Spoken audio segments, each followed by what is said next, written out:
Hello everyone. हाय, मेरा नाम है professor Bhavin Gandhi and I am a chartered accountant and company secretary by qualifications. So first of all let me welcome you all. आपका हार्दिक स्वागत है दोस्तों जेके शाह क्लासेस के इस ऑनलाइन प्रोडक्ट में, जिसमें हम लोग सीखने वाले हैं दोस्तों inter CA financial management Hindi version. So दोस्तों, सबसे पहले इस इंट्रोडक्शन वीडियो में मैं आपको कुछ चीज़ें बताने वाला हूं मेरे बारे में, कुछ चीज़ें हम समझेंगे फाइनेंशियल मैनेजमेंट सब्जेक्ट के बारे में। और दोस्तों, इस पर्टिकुलर वीडियो सीरीज़ को आपको कैसे देखना है, आपको किस तरीके से वीडियो लेक्चर्स देखना है, उसके बारे में मैं आपको इंट्रोडक्शन में कुछ ब्रीफ करने वाला हूँ। सो दोस्तों, सबसे पहले कुछ चीज़ मेरे बारे में। मेरा नाम है प्रोफेसर भाविन गांधी, मैं चार्टर्ड अकाउंटेंट हूँ, कंपनी सेक्रेटरी हूँ और फाइनेंशियल मैनेजमेंट सब्जेक्ट दोस्तों कई सालों से पढ़ा रहा हूँ। मैं इंटर सीए में एफएम पढ़ाता हूँ और फाइनल सीए में स्ट्रैटेजिक फाइनेंशियल मैनेजमेंट। सो दोस्तों, ये फाइनेंशियल मैनेजमेंट का मेरा जर्नी बहुत ही अद्भुत रहा है। काफ़ी सारे स्टूडेंट्स को over the period of 10 years पढ़ाया है ऑल ओवर इंडिया दोस्तों, मुंबई से लेकर दिल्ली, अहमदाबाद, जयपुर, साउथ में भी दोस्तों, बैंगलोर, हैदराबाद, चेन्नई, काफ़ी सारे सिटीज़ में मुझे मौका मिला है पढ़ाने के लिए। सो मेरा एक्सपीरियंस जो भी है इस पर्टिकुलर फाइनेंशियल मैनेजमेंट में, ये सब कुछ मैंने यहाँ पे कंपाइल करके आपको इस वीडियो सीरीज़ में एफिशिएंटली वीडियोस डिलीवर करने का मैंने एक कोशिश की है, एक ट्राई किया। सो दोस्तों, मैं उम्मीद करता हूँ कि आपको ये प्रोडक्ट, ये पर्टिकुलर फाइनेंशियल मैनेजमेंट सब्जेक्ट बहुत ही इजी लगे, बहुत ही एफिशिएंट लगे। और ये पूरा जो फाइनेंशियल मैनेजमेंट सब्जेक्ट है दोस्तों 60 मार्क्स के लिए, जो आपका ग्रुप 2 में पेपर 8 आता है, वो हम लोग इकोनॉमिक्स के साथ शेयर करते हैं।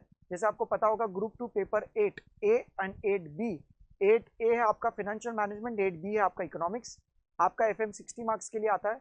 तो यहाँ पे हम लोग इस पर्टिकुलर 60 मार्क्स के ऊपर बहुत अच्छे से हमने फोकस किया है। करीबन 85 आवर्स के अराउंड अप्रॉक्सीमेटली हमने यहाँ पे पूरा वीडियो सीरीज बनाया है। सारे चैप्टर्स को हम लोग ने मॉड्यूल वाइज डिवाइड किए, उसमें भी हम लोग ने कंसेप्ट वाइज इंट्रोडक्शन, थियरी और उसके रिगार्डिंग हम लोग ने क्वेश्चंस यहाँ पे सॉल्व किए हैं। सो दोस्तों, मैं चाहता हूँ कि आप लोग इस पर्टिकुलर वीडियो लेक्चर्स को बड़े एफिशिएंटली देखें, सीक्वेंस में जाए और दोस्तों कोई भी वीडियो को स्किप ना करें। दोस्तों, जैसे आप कोई भी चैप्टर को आप स्टार्ट करते हो तो प्लीज़ रैंडमली कोई भी वीडियोस ना देखें, सीक्वेंस में जाए, सीरीज में जाए और थियरी और उसके प्रैक्टिकल क्वेश्चंस को आप सॉल्व करते जाइए।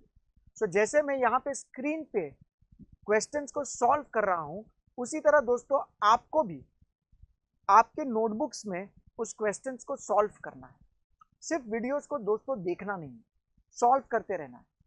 और कहीं पे आपको ऐसा लगे कि नहीं यार, ये पर्टिकुलर क्वेश्चन ये पिछले क्वेश्चन के साथ साथ कुछ कोरिलेट कर रहा है, तो आप वीडियो को पॉज करके अपने आप एक बार ट्राई कर सकते हो और फिर आप मेरा वीडियो देख के अपने आंसर्स को सॉर्ट कर सकते हो, आप चेक कर सकते हो। सो दोस्तों, प्रैक्टिस फाइनेंशियल मैनेजमेंट में बहुत इंपॉर्टेंट है, बिकॉज ये आपका एक प्रैक्टिकल सब्जेक्ट है। 60 मार्क्स के एफएम पेपर में दोस्तों आपको क्वेश्चन नंबर 1 जो आता है वो आपका कंपल्सरी क्वेश्चन होता है 20 मार्क के लिए, जिसमें आपको 4 क्वेश्चन दिए जाते हैं 5 मार्क ईच। सो दोस्तों, ये पूरे के पूरे चारों 4 क्वेश्चन आपके प्रैक्टिकल होता है। और दोस्तों, क्वेश्चन नंबर 2 से लेकर क्वेश्चन नंबर 6 तक आपको ये 5 क्वेश्चन में से 4 क्वेश्चन आपको सॉल्व करने 10 मार्क के लिए। सो आपका टोटल 40 मार्क्स ये हो जाएगा, 20 मार्क्स आपका क्वेश्चन नंबर 1 हो जाएगा। वैसे करके दोस्तों आपका 60 मार्क्स का एफएम का पेपर बनता है। सो दोस्तों, मैं चाहता हूं कि आप प्रैक्टिकल क्वेश्चंस बहुत अच्छे से सॉल्व कीजिएगा। थियरी दोस्तों फाइनेंशियल मैनेजमेंट में कभी कभी ऑप्शन में आ जाता है, मतलब एक पर्टिकुलर क्वेश्चन आपको दे देंगे, क्वेश्चन नंबर 6, वो आपका एक थियरी क्वेश्चन हो जाएगा 10 मार्क के लिए। या फिर कभी कभी उन लोग इंटरनल क्वेश्चंस में भी आपका कुछ ना कुछ थियरी 2 मार्क 4 मार्क के लिए पूछ लेंगे। सो दोस्तों, थियरी हमारे नोट्स में दिया हुआ है और उसके साथ साथ मैं यहाँ पे थियरी हर एक कंसेप्ट आपको एक्सप्लेन करने वाला हूँ। तो दोस्तों, वो थियरी को लाइटली मत लीजिएगा, हो सकता है कि वो आपका एक थियरी क्वेश्चन ना बन जाए। सो दोस्तों, ये सारी चीज़ें आपको समझना बहुत ज़रूरी है। प्रैक्टिकल क्वेश्चंस पे ज़्यादा फोकस रखिएगा, उसको सॉल्व करते रहिएगा और दोस्तों कैलकुलेशंस करते रहिए। सो दोस्तों ऐसा नहीं है कि हम कैलकुलेट करते वक्त आप मेरे लिए आंसर के लिए वेट करो, नहीं, आपको कैलसी अपने पास रखना है, आप खुद उसको सॉल्व करते रहिएगा और आपके आंसर आप मेरे साथ वेरीफाई कर सकते हो। दोस्तों यहाँ पे मैंने कवरेज में इंस्टीट्यूट का तो मटेरियल कंसिडर किया ही है, वो तो बेसिक है, बट इसके साथ साथ past examination paper, mock test paper, revision test paper, जो भी आपके लेटेस्ट एग्जामिनेशन पेपर है वो चीज भी हमने यहाँ पे कंसिडर की है। सो दोस्तों आप उसको बहुत अच्छे से सॉल्व कीजिएगा, ये बहुत इंपॉर्टेंट पार्ट है। और मैं 100% गारंटी के साथ ये चीज बोल सकता हूँ कि आपने इस पर्टिकुलर वीडियो सीरीज में जो लेक्चर्स देखे हैं और अगर आपने सारे क्वेश्चन सॉल्व किए तो आपको और कोई मटेरियल देखने की जरूरत नहीं है। ये 85 आवर्स को बहुत केयरफुली आप इन्वेस्ट कीजिएगा और जरूरी नहीं है कि दोस्तों आपको सब कुछ एक साथ ही देखना है, आप चैप्टर बाय चैप्टर को भी जा सकते हो, बट सीक्वेंस में देखेंगे तो ज्यादा बेहतर होगा। और हर एक चैप्टर को यहाँ पे एंडिंग में मैंने एक समरी इंपॉर्टेंट कंसेप्ट से कंक्लूजन वीडियो जैसा बनाया है कि जिसमें मैंने सारे कंसेप्ट्स को रिवाइज किए, तो उसका भी दोस्तों आप ध्यान रखिएगा।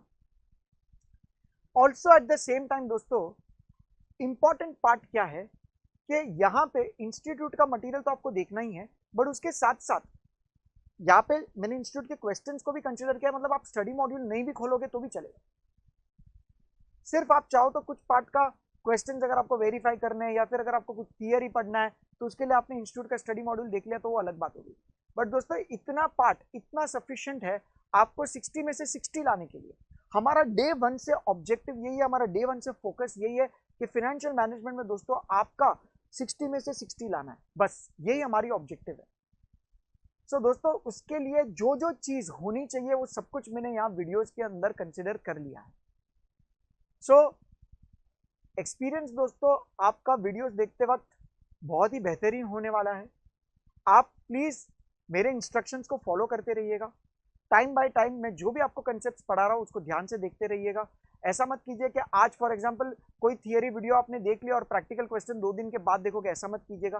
केयरफुली आप स्लॉट्स को अलॉट कीजिए और आप एक एक चैप्टर के एक एक मॉड्यूल को एक कंसेप्ट को आप देखते रहिएगा। सो दोस्तों अभी हम रिवीजन सीरीज से स्टार्ट कर रहे हैं और वो भी financial management chapter number 1 accounting ratios के साथ। दोस्तों ये रिवीजन सीरीज का बेसिक ऑब्जेक्टिव क्या है कि हम ज्यादा से ज्यादा कंसेप्ट्स को कवर अप करें कम से कम टाइम में, ताकि आपका पूरा जो भी आपने क्लासेस में फाइनेंशियल मैनेजमेंट में अकाउंटिंग रेशियोज में आपने जो भी पढ़ा है वो कम से कम टाइम में सारे कंसेप्ट्स आपके कवर अप हो जाए, आपके क्लियर अप हो जाए, आपके रिवाइज हो जाए।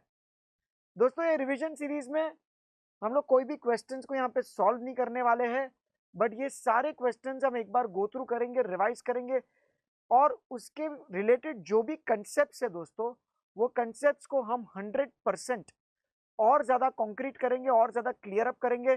सो दोस्तों मैं आपसे क्या चाहता हूं कि आप अपना जेकेएससी को मटेरियल अपने पास रखिए, अपने सॉल्यूशन सेट को अपने पास रखिए और जैसे जैसे मैं यहाँ पे डिस्प्ले करते जाऊंगा आप उसको अच्छे से गो थ्रू कर लीजिएगा, आप उसको अच्छे से रिवाइज करते रहिएगा। मैं जो भी आप पे इंपॉर्टेंट चीजें आपको मार्क करवा रहा हूँ प्लीज वो अच्छे से आप भी मार्क कर लीजिएगा कि 1 डे बिफोर द एग्जाम आपको क्या क्या क्वेश्चंस देखने हैं। तो ये दोस्तों सभी कंसेप्ट हम लोग यहाँ पे रिवीजन सीरीज में कवर अप करने वाले हैं। और बिफोर वी स्टार्ट यहाँ पे दोस्तों सबसे पहले मैं आपको एक पेपर पैटर्न के बारे में बताना चाहता हूँ कि फाइनेंशियल मैनेजमेंट ये आपका पेपर 8 है, ये आप इकोनॉमिक्स के साथ शेयर करते हो और जो फाइनेंशियल मैनेजमेंट है वो टोटल 60 मार्क्स का है। और दोस्तों यहाँ पे 60 मार्क्स में जो आपका क्वेश्चन नंबर 1 है वो आपका कंपल्सरी क्वेश्चन है और इसमें टोटल 4 सब क्वेश्चन है 5 मार्क के लिए। सो टोटल आपका 20 मार्क का क्वेश्चन नंबर 1 है और जो क्वेश्चन नंबर 2, 3, 4, 5, 6 5 क्वेश्चन में से आपको 4 क्वेश्चन अटेम्प्ट करने हैं 10 मार्क के लिए। सो आपका 40 मार्क वो हो जाएगा। सो 20 + 40 आपका 60 मार्क्स हो जाएगा। दोस्तों क्वेश्चन नंबर 1 में कोई इंटरनल ऑप्शन नहीं होता है तो आपको कंपलसरी क्वेश्चन है और उसके अंदर के भी जो चारों 4 क्वेश्चन है 5 मार्क के लिए वो आपको अटेम्प्ट करना पड़ेगा। Question number 2 to question number 6 में 5 में से आपको 4 क्वेश्चन करने, तो एक क्वेश्चन आपको ऑप्शनल मिल जाता है और ज्यादा करके दोस्तों वो इंस्टीट्यूट एक थियरी क्वेश्चन के तौर पे आपको फॉर्म करके देता है। सो अगर आपका कभी थियरी बाकी रह गया है, पेंडिंग रह गया है, तो फिर वो एक ऑप्शनल क्वेश्चन भी हो सकता है। बट दोस्तों ऐसा रिस्क मत लीजिएगा, जो भी थियरी है उसको भी एक बार प्रॉपरली स्टडी कर लीजिए, ताकि कभी कोई प्रैक्टिकल क्वेश्चन में भी कोई ना कोई डिफिकल्टी आ गया तो आप उस थियरी का हेल्प ले सकते हैं। सो दोस्तों ये था आपका पेपर पैटर्न। अभी हम अकाउंटिंग रेशियोज के साथ स्टार्ट करने वाले हैं। और दोस्तों ये एग्जामिनेशन पर्सपेक्टिव एक बहुत इंपॉर्टेंट चैप्टर है, और आपको हर अटेम्प्ट में, ऑलमोस्ट हर अटेम्प्ट में आपको अकाउंटिंग रेशियोज का क्वेश्चन जरूर दिखेगा। और ये मैं आपको पेपर पैटर्न इसलिए बता रहा हूँ कि कभी कभी रेशियोज आपको फर्स्ट क्वेश्चन, कंपल्सरी क्वेश्चन में भी 5 मार्क के लिए आपको पूछ सकते हैं, कुछ पार्ट ऑफ रेशियोज आपको पूछ सकते हैं, या फिर एक बहुत बड़ा क्वेश्चन भी आपको अकाउंटिंग रेशियोज में आ सकता है। ठीक है, सो दोस्तों कैलकुलेशंस अगर कुछ रहेगा तो आप मेरे साथ जरूर करिएगा। सारे कंसेप्ट्स को कैसे अप्रोच करना है, क्या क्या चीजें आपको याद रखनी है, हम सभी इस पर्टिकुलर रिवीजन में करने वाले हैं। So I hope you all are ready. Now let us start with your accounting ratios.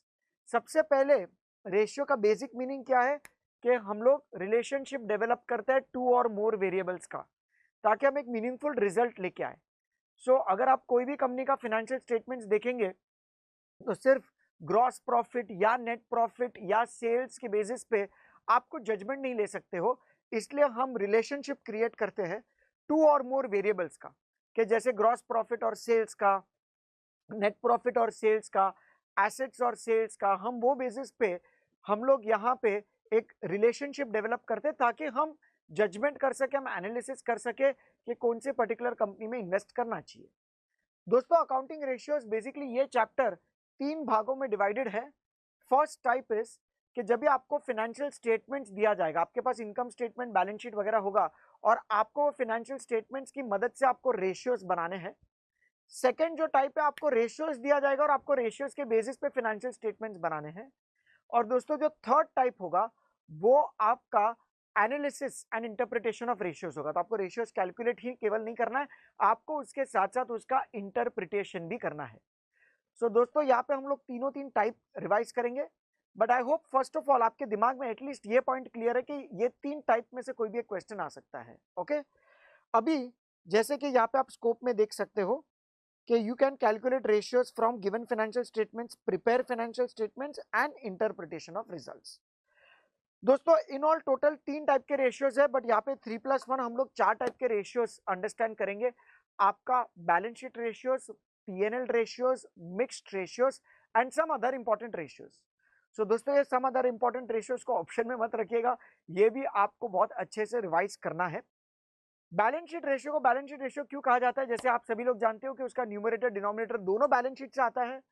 आपका पीएनएल रेशियोज में न्यूमरेटर डिनोमिनेटर दोनों पीएनएल से आता है, और यहाँ पे पीएनएल मतलब केवल योर पीएनएल अकाउंट नहीं, और trading and profit and loss account. और जो आपका मिक्स्ड रेशियो होता है दोस्तों, उसमें तुम्हारा न्यूमरेटर जो है वो पीएनएल से आता है और आपका डिनोमिनेटर बैलेंस शीट से आता है। सो दोस्तों इस प्रकार से इस रेशियोज के नाम दिए गए हैं, balance sheet, PNL and mixed ratios और सम अदर इंपॉर्टेंट रेशियोज। आपको एनालिसिस और वो सब कैलकुलेट करने में बहुत काम लगेगा। सो दोस्तों बैलेंस शीट रेशियोज को हम सॉल्वेंसी रेशियोज भी बोलते हैं, और ये रेशियोज जनरली हमारे प्योर नंबर्स में कैलकुलेट होता है। मतलब जैसे 2:1, 1.5:1, 3:1, ज्यादा करके ये रेशियोज वो बेसिस पे कैलकुलेट हो जाते हैं। और दोस्तों इसको बैलेंस शीट रेशियो इसलिए बोलते हैं, इसको सॉल्वेंसी रेशियो इसलिए बोलते हैं बिकॉज हम एसेट्स और लायबिलिटीज को कंपेयर करते हैं। और जब भी आप किसी भी एंटिटी का एसेट्स और लायबिलिटीज को कंपेयर करते हो, मतलब बेसिकली आप उस पर्टिकुलर कंपनी के सॉल्वेंसी के बारे में डिस्कस करते हो। सो that is why balance sheet ratios को हम सॉल्वेंसी रेशियोज भी बोलते हैं। कभी कभी दोस्तों ऐसा भी हो सकता है कि आपको एक ऐसा क्वेश्चन आ जाए कि बैलेंस शीट दिया गया और बोल दिया है कि भाई कैलकुलेट द सॉल्वेंसी रेशियोज, तो आपको पता होने चाहिए कि कुल मिला के 7 सॉल्वेंसी रेशियोज है जो हम लोग यहाँ पे रिवाइज करेंगे। और जनरली सॉल्वेंसी रेशियोज कौन कैलकुलेट करता है? तो lenders and creditors, because lender ने पैसा दिया है तो उसको कंपनी के सॉल्वेंसी के बारे में जरूर चिंता रहेगी कि भाई उसका पैसा वापस लौटेगा या नहीं। और क्रेडिटर्स ने गुड्स दिया होता है तो उनको भी चेक करना है कि भाई कंपनी कितना सॉल्वेंट है। सो टोटल इन ऑल यहाँ पे 7 रेशियोज है, और सबसे पहला है उसमें करंट रेशियो। सो दोस्तों जैसे आप जानते हो करंट रेशियो का formula current assets upon current liabilities है। सो हम लोग एसेट्स और लायबिलिटीज को कंपेयर कर रहे हैं, और करंट एसेट करंट लायबिलिटीज बहुत ही बेसिक सा चीज दोस्तों, जो आपका कैश के अंदर कन्वर्ट हो जाता है with in a period of 1 year, उसको हम क्लासिफाई करते हैं करंट एसेट्स करंट लाइबिलिटीज में, जिसके कुछ एग्जांपल्स क्या है, स्टॉक है, डेटर्स है, फिर आपके करंट एसेट्स में bill receivable, bank, cash, prepaid expenses, current liabilities में bank overdraft, bills payable, outstanding expenses, ये सभी चीजें आपके करंट एसेट्स करंट लाइबिलिटीज में आएगी। और दोस्तों ये रेशियो जो है उसका स्टैंडर्ड रेशियो आपको दिया गया है 2:1। सो इसको जरूर ध्यान में रखिएगा। अगर ये रेशियो आपका 2:1 से कम है, सो हम लोग क्या बोलेंगे कि भाई यहाँ पे थोड़ी सॉल्वेंसी पोजीशन कंपनी की थोड़ी डगमगा गई है, यहाँ पे short term solvency position company की थोड़ी पुअर है। सो अगर ये रेशियो 2:1 है, मतलब क्या हो गया कि भाई ये स्टैंडर्ड रेशियो है कि एक करंट लायबिलिटी के रुपए के सामने आपके पास 2 रुपए का करंट एसेट्स होना चाहिए। और दोस्तों अगर ये रेशियो बहुत ही ज्यादा है, जैसे 4:1 या 5:1, तो हम लोग इसका इंटरप्रिटेशन भी कुछ इस तरीके से निकाल सकते हैं कि मैनेजमेंट एफिशिएंटली अपना फंड यूटिलाइज नहीं कर रही है, बहुत ज्यादा पैसा भी करंट एसेट्स में रखना as compare to current liabilities is not a good thing. Okay, so इसको हम लोग इनएफिशिएंट यूटिलाइजेशन ऑफ फंड्स भी कहते हैं। बट दोस्तों करंट रेशियो का स्टैंडर्ड रेशियो क्या है? 2:1। एग्जामिनेशन में दोस्तों अगर आपको एनालिसिस या इंटरप्रिटेशन पूछा गया और आपके सामने दो कंपनी है, अगर एक कंपनी का मान लीजिए आपका करंट रेशियो है 1.5:1, दूसरे कंपनी का करंट रेशियो है 4:1, बट फिर भी हम लोग करंट रेशियो को हायर द बेटर ही इंटरप्रेट करते हैं। सो इसलिए हम वही कंपनीज में इन्वेस्ट करना चाहेंगे जहां पे करंट रेशियो ज्यादा है, बिकॉज ये आपका शॉर्ट टर्म सॉल्वेंसी पोजिशन जितना ज्यादा हो उतना मच बेटर। उसके बाद दोस्तों आपका सेकंड रेशियो है क्विक रेशियो। क्विक रेशियो में दोस्तों हम करते हैं quick assets upon quick liability. So quick assets मतलब क्या? एक ऐसे एसेट जो इमीडिएटली आपके कैश के अंदर कन्वर्ट हो जाता है और जिसमें loss of time and loss of value नहीं होता, उसको हम लोग क्विक रेशियो बोलते हैं। Assets which can be immediately converted into cash without loss of time और वैल्यू। सो दोस्तों फॉर एग्जांपल आप ऐसा मानिए कि स्टॉक एंड प्रीपेड एक्सपेंसेस, ये दोनों दोस्तों आपके नॉन क्विक एसेट है, बिकॉज जब भी आप ये दोनों एसेट्स को कन्वर्ट करने जाओ कैश में, सो आपका टाइम भी लूज होगा और आपका वैल्यू भी लूज होगा। इसलिए दोस्तों हम लोग क्विक एसेट्स में क्या करते हैं? Current assets minus stock minus prepaid expenses. तो ये चीज आपको क्विक एसेट्स देगा और उसमें से हम डिवाइड कर देंगे करंट लायबिलिटीज के साथ। So current asset minus stock minus prepaid upon current liabilities. यहाँ पे एक नोट भी दिया हुआ है that many times bank overdraft is deducted from current liabilities to arrive at quick liabilities, but दोस्तों हम लोग के केस में हम हमेशा बैंक ओवरड्राफ्ट को क्विक लायबिलिटीज ही मानेंगे, तो आपको कुछ बैंक ओवरड्राफ्ट सब्ट्रैक्ट करने की जरूरत नहीं है। अगर सिर्फ क्वेश्चन में ऐसा दिया गया है that bank overdraft is a non quick liability, तभी हम करंट लायबिलिटी में से बैंक ओवरड्राफ्ट माइनस करेंगे, वरना हम लोग बैंक ओवरड्राफ्ट को करंट लायबिलिटी, हम लोग उसको क्विक लायबिलिटी ही मान के आगे बढ़ेंगे।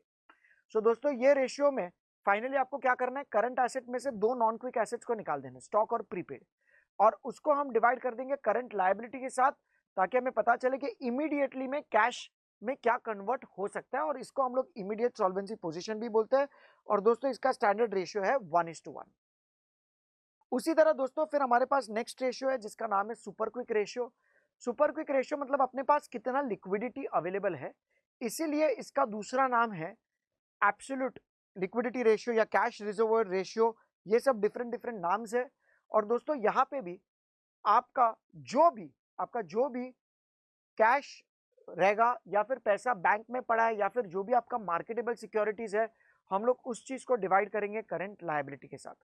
So cash, bank and marketable securities, हम उसी चीज को डिवाइड कर देंगे करंट लायबिलिटीज के साथ, तो हमें पता चलेगा कि हमारे पास कितना लिक्विडिटी अवेलेबल है to meet your 1 rupee of current liability. So दोस्तों करंट रेशियो, क्विक रेशियो और सुपर क्विक रेशियो में फर्क क्या है? करंट रेशियो में हम सारे शॉर्ट टर्म जो भी आपके एसेट्स है वो कंसिडर करेंगे, क्विक रेशियो में इमीडिएट एसेट्स हम कंसिडर करेंगे, और सुपर क्विक रेशियो में जो भी आपके पास लिक्विडिटी ऑलरेडी अवेलेबल है।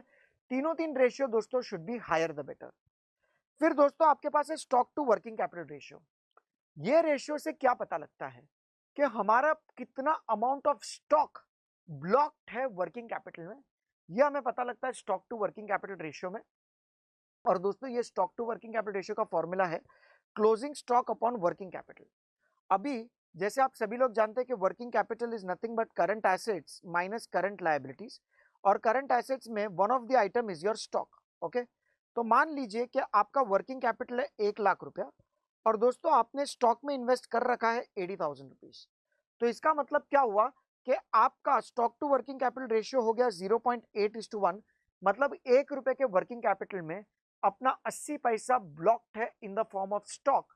और दोस्तों ये रेशियो जितना ज्यादा होगा उसका मतलब कंपनी के पास लिक्विडिटी कम है, और ये रेशियो जितना कम मतलब कंपनी के पास लिक्विडिटी ज्यादा है। ठीक है, तो इसमें higher the better lower the better नहीं बोल सकते, बट यहाँ पे एटलीस्ट एक चीज हम लोग कंक्लूड कर सकते हैं कि जहां पे आप इस पर्टिकुलर रेशियो को बहुत ज्यादा देखते हो मतलब कंपनी के पास लिक्विडिटी कम होगा, और जहां पे दोस्तों ये रेशियो कम है मतलब कंपनी के पास थोड़ा लिक्विडिटी ज्यादा है। फिर दोस्तों हमारे पास नेक्स्ट रेशियो है डेट इक्विटी रेशियो, और डेट इक्विटी रेशियो का फॉर्मूला है debt upon equity. By the meaning of the word debt it is nothing but long term loans, and by the word equity it is nothing but share holders funds. अभी दोस्तों यहां पे मैं आपका full 100% concentration चाहता हूं। सबसे पहले स्टूडेंट्स को सबसे ज्यादा कंफ्यूजन ये होता है कि सर इक्विटी मतलब क्या ये इक्विटी शेयर होल्डर फंड्स होता है? बिल्कुल नहीं, यहाँ पे इक्विटी मतलब share holder funds, owners funds, proprietors funds. तो यहाँ पे दोस्तों जब भी हम लोग इक्विटी की बात करते हैं तो उसमें इक्विटी शेयर कैपिटल भी आता है, प्रेफरेंस शेयर कैपिटल भी आता है, रिजर्व्स एंड सरप्लस भी आता है, और उसमें से हम लोग miscellaneous expenditure not return of को सब्ट्रैक्ट कर देते हैं। सो दोस्तों यहाँ पे इक्विटी मतलब शेयर होल्डर्स फंड्स। सो हमारा ओन फंड्स कितना है, हमने कितना पैसा शेयर होल्डर ने कंट्रीब्यूट किया है जिसमें इक्विटी प्रेफरेंस दोनों इंक्लूडेड है, और साथ में हम लोग लॉन्ग टर्म लोन्स के साथ उसको कंपेयर करेंगे। सो दोस्तों डेट और इक्विटी का combination is nothing but capital employed. जैसे आप सभी लोग जानते हो what is capital employed, debt plus equity. So debt मतलब लॉन्ग टर्म लोन्स, इक्विटी मतलब शेयर होल्डर्स फंड्स। ये हमें पता लगेगा कि कितना तुम्हारा कैपिटल एम्प्लॉयड है। अभी मान लीजिएगा माय डियर स्टूडेंट्स कि कोई भी पर्टिकुलर कंपनी में 1,00,000 रुपए में से आपका डेट है मान लीजिए 50,000 और आपका इक्विटी है 50,000, मतलब कहना इसे 1:1 कि आधा पैसा बाहर वालों ने डाला है, आधा पैसा ओनर ने डाला है। अगर दोस्तों यहाँ पे जितना ये डेट इक्विटी रेशियो ज्यादा होगा उसका मतलब बाहर वालों का पैसा borrowed funds is going to be higher. और दोस्तों आपको तो पता ही है बहुत ज्यादा डेट लेने से क्या कॉन्सिक्वेंसेस हो सकते हैं। कंपनी में फाइनेंशियल रिस्क बढ़ जाएगी, कंपनी में फाइनेंशियल लेवरेज बढ़ जाएगा। उसका मतलब क्या कि जब भी कंपनी के ऑपरेटिंग प्रॉफिट मार्जिन आप मीट नहीं कर सकते हो ये सब फाइनेंशियल कॉस्ट से, तो कंपनी में लॉसेस होने स्टार्ट हो जाते हैं। सो दोस्तों डेट इक्विटी रेशियो जितना ज्यादा उतना रिस्क भी ज्यादा, बट फिर भी यहाँ पे इसका स्टैंडर्ड रेशियो दिया हुआ है विच इज 2:1। तो आपको अगर बोरोड फंड्स लेने भी है तो you can take up to the maximum of 2 times. जैसे अगर आपका ओनर फंड 1,00,000 रुपया है तो आप अप टू 2,00,000 रुपया आपके बोरोड फंड्स को ले सकते हो। सो यहाँ पे दोस्तों हायर फाइनेंशियल रिस्क होता है जैसे आप डेट इक्विटी रेशियो को बढ़ा देते हो, और डेट मतलब आपका टोटल लॉन्ग टर्म लोन्स, और इक्विटी मतलब share capital plus preference plus reserves minus miscellaneous expenditure not return of. Examination में दोस्तों हम वही कंपनी को सिलेक्ट करेंगे जहां पे डेट इक्विटी रेशियो जितना कम हो उतना ज्यादा बेटर है। फिर दोस्तों उसी तरह हमारे पास कैपिटल गियरिंग रेशियो है।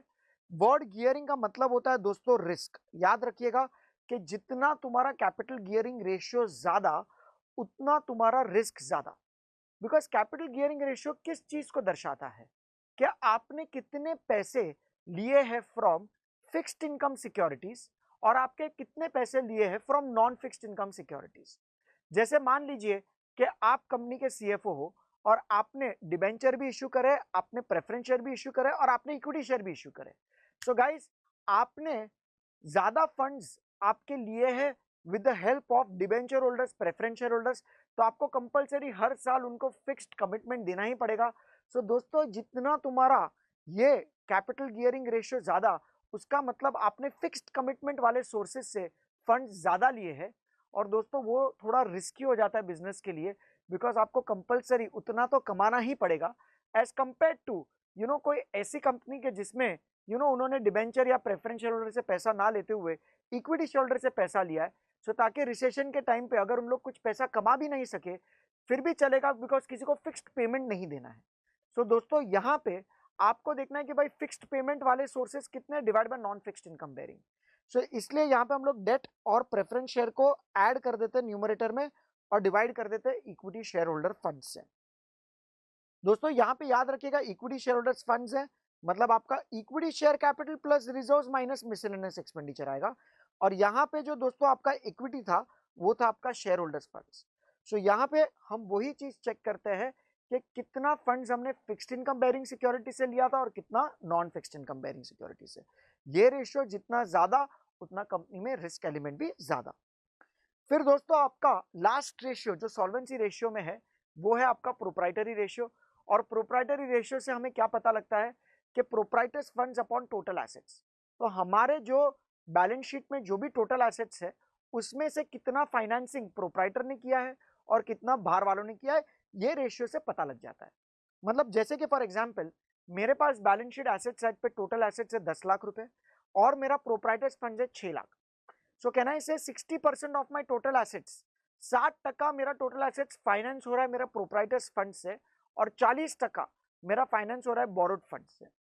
दोस्तों अगर ये रेशियो कम होगा उसका इंडिकेशन क्या है कि आपके एसेट्स में बाहर वालों का पैसा ज्यादा है, डिबेंचर होल्डर का पैसा ज्यादा है, डेप्ट का पैसा ज्यादा है, तो आपके कंपनी में रिस्क बढ़ जाएगा। सो इसलिए दोस्तों हम लोग प्रोप्राइटरी रेशियो में कंपेयर करते हैं कि जो टोटल एसेट्स है उसमें प्रोप्राइटर्स का पैसा कितना है। ये रेशियो जितना ज्यादा उतना कंपनी में स्टेबिलिटी ज्यादा, बिकॉज हमने बाहर वालों से उतना पैसा कम ले रखा है। सो दोस्तों ये प्रोप्राइटरी रेशियो का फॉर्मूला है proprietors funds upon total assets. Okay, और टोटल एसेट्स यहाँ पे क्लैरिफाई किया है, it is nothing but fixed assets plus long term investments plus current assets. So दोस्तों इसी प्रकार ये आपके 7 रेशियो कंप्लीट हो जाते हैं। Current ratio higher the better, quick ratio higher the better, super quick ratio higher the better, stock to working capital जितना ज्यादा उतना लिक्विडिटी कम, debt equity lower the better, capital gearing ratio lower the better, because ये दोनों financial risk को दर्शाता है। और दोस्तों जो आपका प्रोप्राइटरी रेशियो है जितना ज्यादा होगा उतना लॉन्ग टर्म स्टेबिलिटी भी ज्यादा होगा। दोस्तों उसके बाद हम आते हैं मिक्स्ड रेशियोज पे। मिक्स्ड रेशियोज ये क्यों कहा जाता है, बिकॉज आपका न्यूमरेटर आता है पीएनएल से, आपका डिनोमिनेटर आता है बैलेंस शीट से। अभी दोस्तों आपको जाहिर सी बात है यहाँ पे टाइमिंग डिफरेंस दिखेगा, बिकॉज जब हम कोई भी चीज कंसिडर करते हैं from your trading and profit and loss account, उसका मतलब क्या होता है कि हमने यहाँ पे पूरे साल का डेटा कंसिडर किया है और हम ये पूरे साल का डेटा कंपेयर कर रहे हैं एक बैलेंस शीट के फिगर के साथ। सो दोस्तों बैलेंस शीट तो हम लोग as on a particular date बनाते हैं। सो मान लीजिए आप सेल्स और फिक्स्ड एसेट्स को कंपेयर कर रहे हो। सो दोस्तों सेल्स जो है वो 1 अप्रैल 2021 से 31 मार्च 2022, ये पूरा trading and profit and loss account से आपका सेल्स की फिगर आ जाती है। और दोस्तों जो बैलेंस शीट है वो एज ऑन हम लोग 31 मार्च 2022 बनाते हैं। सो जब भी हम लोग पूरे साल की फिगर एक पर्टिकुलर डे के फिगर के साथ कंपेयर करते हैं तो यहाँ पे टाइमिंग डिफरेंस जनरेट होता है और इसी को एलिमिनेट करने के लिए हम डिनोमिनेटर में एवरेज कर लेते हैं। सो दोस्तों एवरेज इन द डिनोमिनेटर का मतलब क्या हो गया, हम लोग opening plus closing divide by 2 कर लेंगे तो आपका एवरेज हो जाएगा इन द डिनोमिनेटर। और दोस्तों कभी कभी आपको ओपनिंग फिगर्स नहीं दिया जाएगा, तभी हम क्या अज्यूम करेंगे कि ओपनिंग और क्लोजिंग दोनों सेम है, तो वही क्लोजिंग वाली फिगर आपकी एवरेज हो जाती है। ठीक है, सो दोस्तों यहाँ पे मिक्स्ड रेशियो में आपको टाइमिंग डिफरेंस एलिमिनेट करना बहुत जरूरी है। ओके, सो दोस्तों हम लोग उसके लिए एवरेज को कंसिडर करेंगे as opening plus closing divide by 2। अभी उसमें जो फर्स्ट सेट ऑफ रेशियोज है उसको हम टर्नओवर रेशियोज बोलते हैं, और जिसको एक्टिविटी रेशियो या परफॉर्मेंस रेशियो या वेलोसिटी रेशियो या टाइम रेशियो भी बोला जाता है। दोस्तों अगर आपको किसी भी कंपनी का परफॉर्मेंस को चेक करना है तो हम इस रेशियोज की मदद ले सकते हैं। अभी जैसे आपका फर्स्ट रेशियो यहाँ पे कैपिटल एम्प्लॉयड टर्नओवर रेशियो। सो दोस्तों यहाँ पे हम लोग क्या करेंगे, सेल्स को कंपेयर करेंगे आपके कैपिटल एम्प्लॉयड के साथ, और जाहिर सी बात है अगर आपके पास ओपनिंग अवेलेबल है आप एवरेज कंसिडर करके कैलकुलेट कर सकते हो, या फिर हम लोग क्लोजिंग कैपिटल एम्प्लॉयड के साथ कंपेयर करेंगे। सो अगर आपके पास कंपनी ए और कंपनी बी है, सेल्स है दोनों का 10 लाख, बट मान लीजिए कंपनी ए का कैपिटल एम्प्लॉयड है 2 लाख रुपए, कंपनी बी का कैपिटल एम्प्लॉयड है मान लीजिए 5 लाख रुपए, तो यहाँ पे हमने 2 लाख के कैपिटल के साथ 10 लाख का सेल्स जनरेट किया है, तो यहाँ पे आपका टर्नओवर रेशियो 5 टाइम्स है, यहाँ पे आपका टर्नओवर रेशियो 2 टाइम्स है। तो क्या आपकी कंपनी ए ज्यादा बेहतर परफॉर्म कर रही है as compare to company B, yes और no? Yes sir. So turnover ratios my dear students जितना हायर हो उतना मच बेटर है, except for one particular ratio जिसको हम बोलते हैं creditors turnover ratio, which should be lower the better. बाकी सारे turnover ratios higher the better. जैसे माय डियर स्टूडेंट्स हम बात करते हैं फिक्स्ड एसेट टर्नओवर रेशियो की, तो फिक्स्ड एसेट टर्नओवर रेशियो में हम लोग sales upon fixed assets consider करते हैं। वर्किंग कैपिटल टर्नओवर रेशियो में हम लोग ने sales upon working capital consider करते हैं। सो दोस्तों ये तीन रेशियोज एक ही चीज के ऊपर फोकस करता है कि हमने कितने कैपिटल के सामने कितना सेल्स जनरेट किया, हमने कितने फिक्स्ड एसेट्स के सामने कितना सेल्स जनरेट किया, और हमने कितने वर्किंग कैपिटल से कितना सेल्स जनरेट किया। अगर आप कम से कम वर्किंग कैपिटल या कम से कम फिक्स्ड एसेट से आप सबसे ज्यादा सेल्स जनरेट कर सकते हो तो आपकी एफिशिएंसी बहुत ज्यादा है। फिर दोस्तों इसके साथ आपके पास है stock turnover ratio. Stock turnover ratio दोस्तों हम कंसीडर करते हैं by taking COGS upon average stock. So दोस्तों यहाँ पे सीओजीएस अपॉन एवरेज स्टॉक करेंगे तभी आपको स्टॉक टर्नओवर रेशियो मिलेगा। और ये रेशियो क्या दर्शाता है कि कितना नंबर ऑफ टाइम्स तुम्हारा स्टॉक इस पर्टिकुलर बिजनेस में रोटेट हो रहा है, रिवॉल्व हो रहा है, लिक्विडेट हो रहा है। जितना स्टॉक टर्नओवर रेशियो ज्यादा उतना तुम्हारा इन्वेंट्री मैनेजमेंट सिस्टम अच्छा है और आपका स्टॉक होल्डिंग पीरियड कम है। सो दोस्तों इसके साथ साथ हम लोग स्टॉक होल्डिंग पीरियड भी कर लेते हैं। अगर मान लीजिए तुम्हारा स्टॉक टर्नओवर रेशियो है 6 टाइम्स, मतलब आपका बिजनेस में एक साल में 6 बार तुम्हारा स्टॉक रोटेट होता है, तुम्हारा स्टॉक लिक्विडेट होता है, उसका मतलब क्या हुआ कि आपकी स्टॉक होल्डिंग पीरियड 2 महीने की है। सो स्टॉक होल्डिंग पीरियड जब भी आपको कैलकुलेट करना होगा दोस्तों, तो आप क्या कर सकते हो, स्टॉक होल्डिंग पीरियड के लिए आप 12, 52 या 365 डिपेंडिंग, आपको होल्डिंग पीरियड मंथ में कैलकुलेट करना है, डेज में या वीक्स में, और उसको हम डिवाइड कर देंगे स्टॉक टर्नओवर रेशियो के साथ। सो अगर आपका स्टॉक टर्नओवर रेशियो 6 टाइम है, सो दोस्तों आपकी स्टॉक होल्डिंग पीरियड 2 महीने हो जाएगी। अगर तुम्हारा स्टॉक टर्नओवर रेशियो 4 टाइम्स है तो आपकी स्टॉक होल्डिंग पीरियड 3 मंथ्स हो जाएगी। सो दोस्तों जितना तुम्हारा स्टॉक टर्नओवर रेशियो ज्यादा उतना तुम्हारा स्टॉक होल्डिंग पीरियड कम, और वही तो हम चाहते हैं। कौन सा सीएफओ ऐसा चाहेगा कि वो अपना पैसा स्टॉक के अंदर ब्लॉक करके रखे ज्यादा से ज्यादा टाइम के लिए, वो जितना कम हो उतना ज्यादा बेटर है। सिमिलरली आपके पास है डेटर्स टर्नओवर रेशियो, ये भी सेम चीज दर्शाता है कि कितना नंबर ऑफ टाइम्स तुम्हारा डेटर्स लिक्विडेट होता है। दोस्तों इसके लिए भी आपका डेट कलेक्शन पीरियड जो कैलकुलेट होगा वो हम लोग कैसे कैलकुलेट करेंगे, डेट कलेक्शन पीरियड को सेम कंसेप्ट 12 को हम लोग डिवाइड कर देते हैं डेटर्स टर्नओवर रेशियो पे। ओके, और दोस्तों आपका जो क्रेडिटर्स टर्नओवर रेशियो है वो आपका लोअर द बेटर इसीलिए होना चाहिए बिकॉज जितना कम आपका क्रेडिटर्स टर्नओवर रेशियो होगा उसका मतलब आपको ज्यादा क्रेडिबिलिटी मार्केट से मिल रही है। सो दोस्तों उसका मतलब creditors payment period is going to be higher. So अगर आपको goods higher credit payment period पे मिल रहा है तो हम उसी चीज के ऊपर फोकस करेंगे provided the cost remains the same. So इसलिए दोस्तों आपका stock turnover ratio, debtors turnover ratio और क्रेडिटर्स टर्नओवर रेशियो से हम लोग stock holding period, debt collection period और क्रेडिटर्स पेमेंट पीरियड भी निकाल सकते हैं। So finally just to conclude दोस्तों, आपके ये 6 टर्नओवर रेशियो में से पहले 5 turnover ratio should be higher the better, because stock turnover ratio और डेटर्स टर्नओवर रेशियो अगर ये दोनों भी जितना ज्यादा होगा उसका मतलब the time period in which आप जो पैसा ब्लॉक करते हो in your stock and the time period जो आप पैसा ब्लॉक करते हो इन योर डेटर्स वो कम से कम रहे, वो ज्यादा बेटर है। क्रेडिटर्स टर्नओवर रेशियो दोस्तों जितना ज्यादा होगा उसका मतलब क्या हुआ कि आपको फटाफट पेमेंट करना है, आपका क्रेडिटर्स पेमेंट पीरियड उतना कम है, इसलिए हम लोग क्रेडिटर्स टर्नओवर रेशियो अगर हम लोग कम से कम रखते हैं तो उसका मतलब होता है कि आपको क्रेडिटर्स पेमेंट पीरियड ज्यादा मिल रहा है। ये सेम चीज दोस्तों यहाँ पे by the way of chart आपके बुक में दिया गया है कि जिसमें फिक्स्ड एसेट टर्नओवर रेशियो हमने जैसे पढ़ा कि कैपिटल एम्प्लॉयड जो है वो सेल्स अपॉन कैपिटल एम्प्लॉयड, और उसमें फिर 2 डिवीजन है कि कैपिटल आपका कहाँ पे एम्प्लॉय हो सकता है, तो fixed assets plus working capital. और दोस्तों जो वर्किंग कैपिटल है फिर वो फर्दर करंट एसेट्स और करंट लायबिलिटीज में डिवाइड होता है, जहां पे आपके पास स्टॉक टर्नओवर रेशियो है, डेटर्स टर्नओवर रेशियो है और क्रेडिटर्स टर्नओवर रेशियो है। ठीक है दोस्तों, फिर ये एवरेज होल्डिंग पीरियड वाला भी हमने रिवाइज कर लिया कि ये है तुम्हारा स्टॉक होल्डिंग पीरियड। और दोस्तों जैसे हम स्टॉक होल्डिंग पीरियड की बात करते हैं, सो स्टॉक होल्डिंग पीरियड में बेसिकली हमारा ऑब्जेक्टिव क्या है कि हम लोग 1252 या 365 को हम लोग डिवाइड कर देते हैं स्टॉक टर्नओवर रेशियो के साथ, और जैसे आप यहाँ पे स्टॉक टर्नओवर रेशियो सब्सटीट्यूट कर लोगे 12 डिवाइड बाय, मान लीजिए stock turnover ratio COGS upon average stock, so फिर आपको ये फॉर्मूला मिल जाएगी average stock upon COGS, into 365 52 और 12। सो जैसे ही आपका एवरेज स्टॉक ऊपर चला जाएगा, so average stock upon COGS into 365 52 और 12, that will give you stock holding period. Same आपका एवरेज कलेक्शन पीरियड है, सेम आपका दोस्तों एवरेज पेमेंट पीरियड है। अभी हम बात करते हैं प्रॉफिटेबिलिटी रेशियोज की। सो दोस्तों प्रॉफिटेबिलिटी रेशियोज में बहुत ही सिंपल फंडा है कि हमने कितना रिटर्न्स प्राप्त किया है ऑन आर इन्वेस्टमेंट्स, हम इसको प्रॉफिटेबिलिटी रेशियोज मानते हैं, हम इसको रिटर्न रेशियोज मानते हैं।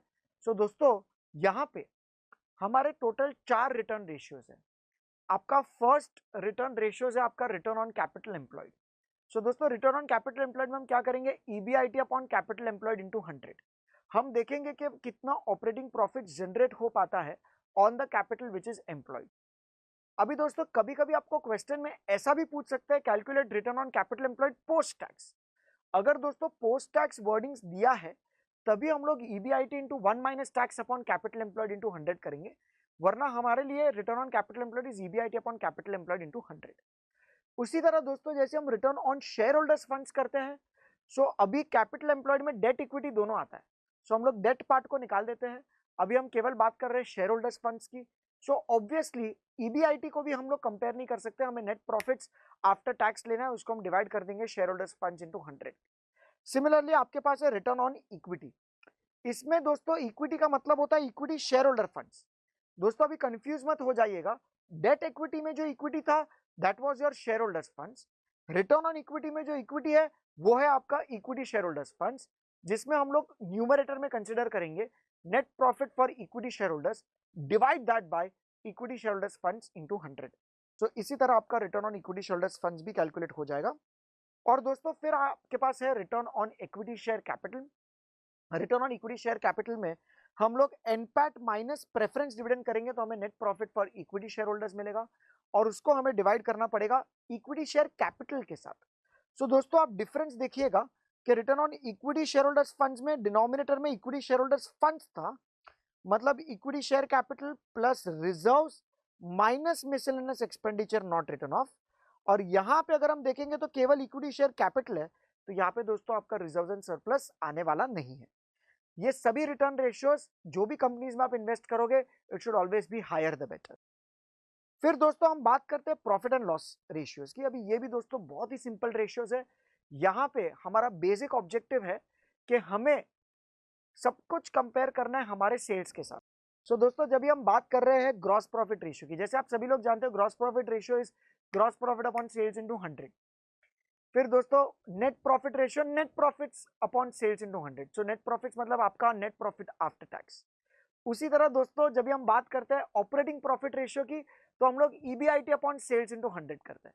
तो दोस्तों सब जगह पे हम लोग प्रॉफिटेबिलिटी में हम लोग प्रॉफिट एलिमेंट को डिवाइड कर देते हैं सेल्स इंटू 100, आपको प्रॉफिट एंड लॉस रेशियोज मिल जाएंगे, and this should also be higher the better. दोस्तों what about operating ratio? So आपका operating ratio will be 1 minus operating profit ratio. So मान लीजिए अगर आपका ऑपरेटिंग प्रॉफिट रेशियो है 8%, और अगर आपको देखना है कि आपके ऑपरेटिंग एक्सपेंसेस रेशियोज कितने हैं, सो 1 माइनस ऑपरेटिंग प्रॉफिट रेशियो करोगे तो आपको ऑपरेटिंग रेशियो मिलेगा विच इज नथिंग बट 0.92 या 92%। सो दोस्तों जितना तुम्हारा प्रॉफिट रेशियो ज्यादा होगा उतना तुम्हारा ऑपरेटिंग एक्सपेंस रेशियो कम होने वाला है। यहाँ पे दोस्तों कभी कभी आपको क्वेश्चन में ऑपरेटिंग एक्सपेंस का लिस्ट दिया जाएगा कि ऑपरेटिंग एक्सपेंस में हमें एडमिन लेना है, सेलिंग लेना है, वेयरहाउस लेना है, ट्रांसपोर्ट लेना है, तो वो सारे ऑपरेटिंग एक्सपेंसेस का हम टोटल करेंगे, डिवाइड कर देंगे सेल्स के साथ, मल्टीप्लाई कर देंगे 100 के साथ, तो हमें पता चल जाएगा हमारा ऑपरेटिंग रेशियो क्या है। दोस्तों आप कोई भी एक्सपेंस को सेल्स के साथ कंपेयर करके उसका एक्सपेंस रेशियो भी निकाल सकते हो। जैसे फॉर एग्जांपल हम बात कर रहे हैं यहाँ पे आपके एडमिन एक्सपेंस रेशियो की, तो admin expense upon sales into 100, selling expense ratio की, तो selling expense upon sales into 100। दोस्तों ये जो भी एक्सपेंस रेशियो है जितना कम होगा उतना ज्यादा बेटर है, ठीक है। सो दोस्तों with this your P&L ratios also gets completed। अभी हम आते हैं revision of some other important ratios के साथ, जिसका काम केवल रेशियोज चैप्टर में नहीं है बट आगे भी लेवरेजेस, कैपिटल स्ट्रक्चर, आपको यहाँ सब में ये इंपॉर्टेंट रेशियोज काम में लग सकता है। जैसे कि basic ratios, earning per share क्या होता है, net profit for equity share divide by number of equity shares. Dividend per share क्या होता है कि जो भी आपकी इक्विटी डिविडेंड है हम लोग उसको डिवाइड कर देते हैं नंबर ऑफ इक्विटी शेयर्स के साथ। फिर दोस्तों आपका रिटेंशन क्या है, तो आपकी earning per share minus dividend per share upon earning per share into 100। तो ये चीज दोस्तों आपको दे देगा आपका रिटेंशन। ओके, और अगर आपको dividend pay out ratio find out करना है, तो अगर आपकी ईपीएस है 10 रुपए की और आपका डिविडेंड पर शेयर है 6 रुपए का, सो गाइस कहना इससे कि आपका 60% पे आउट रेशियो है। और दोस्तों आपका रिटेंशन होगा फिर 1 minus your dividend pay out ratio, उससे आपको रिटेंशन मिल जाएगा। दोस्तों आपकी बुक वैल्यू पर शेयर है equity share holders funds divide by number of equity shares. यहां पे याद रखिएगा इक्विटी शेयर होल्डर्स फंड्स है, equity share capital plus reserves minus miscellaneous expenditure को हम डिवाइड कर देते हैं नंबर ऑफ इक्विटी शेयर्स के साथ, तो हमें worth of an equity share, book value of an equity share पता लग जाता है। पी रेशियो दोस्तों आपको बहुत आगे भी काम लगने वाला है, कि जहां पे हम लोग एमपीएस अपॉन ईपीएस करेंगे।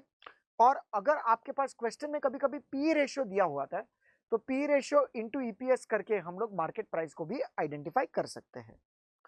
फिर दोस्तों आपका अर्निंग प्राइस रेशियो या फिर earning yield ratio, dividend price ratio या फिर डिविडेंड यील्ड रेशियो। दोस्तों इसमें हमें क्या करना है, यील्ड मतलब एक टाइप का रिटर्न्स, तो कैसे याद रखेंगे आप, कि अगर हम लोग अर्निंग यील्ड रेशियो की बात करते हैं, तो what ever is your earning per share, हम उसको डिवाइड कर देंगे मार्केट प्राइस पर शेयर इंटू 100, तो हमें पता चल जाएगा कि आपका अर्निंग यील्ड रेशियो कितना है। मान लीजिए कि अगर कोई पर्टिकुलर कंपनी है रिलायंस इंडस्ट्रीज लिमिटेड, उसका दोस्तों ईपीएस है 10 रुपया और उसका मार्केट प्राइस पर शेयर है 100 रुपया।